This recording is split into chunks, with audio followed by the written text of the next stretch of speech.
The beauty of life is often seen in the twist associated with it. Had life been all roses, it would have been drab. Had it been all sad, it would have been melancholic. What a wonderful life of good and evil, or light and darkness.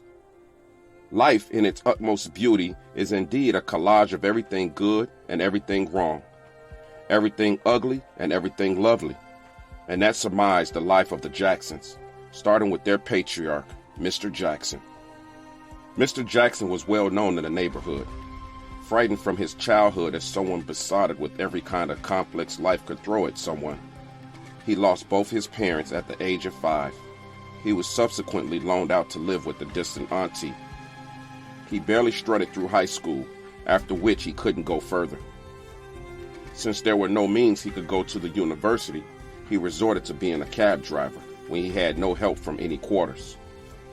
He started by driving for someone, receiving his pay at the end of the day. After doing so for about 2 years, he could buy his car for his cab business. When people saw how comfortable he lived, those that did not know his story would assume life had always been fair to him. But then, at the outset, life wasn't rosy for the Jacksons as some people who knew them would want to think. But would those people be blamed? Of course, not necessarily, for people often see only the pleasant lines of success without ever minding the dark sides of the struggles and failures before the victory. The number of failures often outnumbered successes. The Jacksons lost their father when they were still teenagers. At first, life became hard for them. Getting food to eat was an issue. Paying their bills became arduous. But despite the setback, they still bonded together as a whole unit. Their father lost his wife after giving birth to her first child, which prompted Mr. Jackson into marrying another wife who could take care of the newborn child. Subsequently, 3 more children were added, all girls, named Star, Daisy, and Gwen, and all 4 children grew up together like one big family. Their father doted them all, wife and children. He was known in the neighborhood as a loving father, a hard-working husband, and a peaceful neighbor. He provided all that his family needed. He was never found wanting within the neighborhood.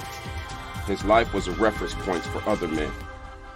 But when it was least expected, he died. He died at a time when his children were still teenagers. He was a cab driver before he died.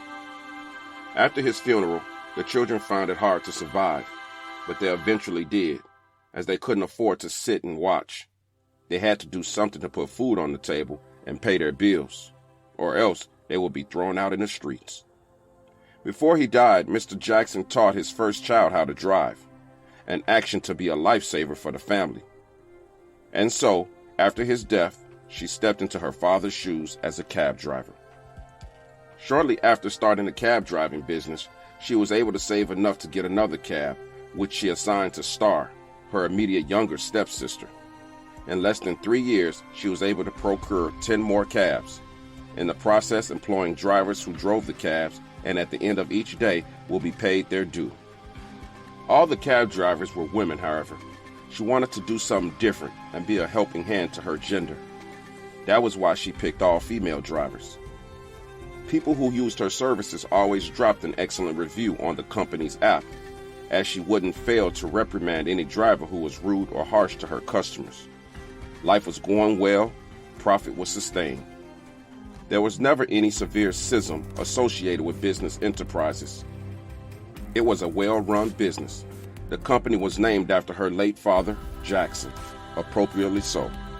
And whenever she was alone, she would wish her dad was around to witness how she could turn the business around. Her name was Ella. The name of the company was J. Ryder's Company.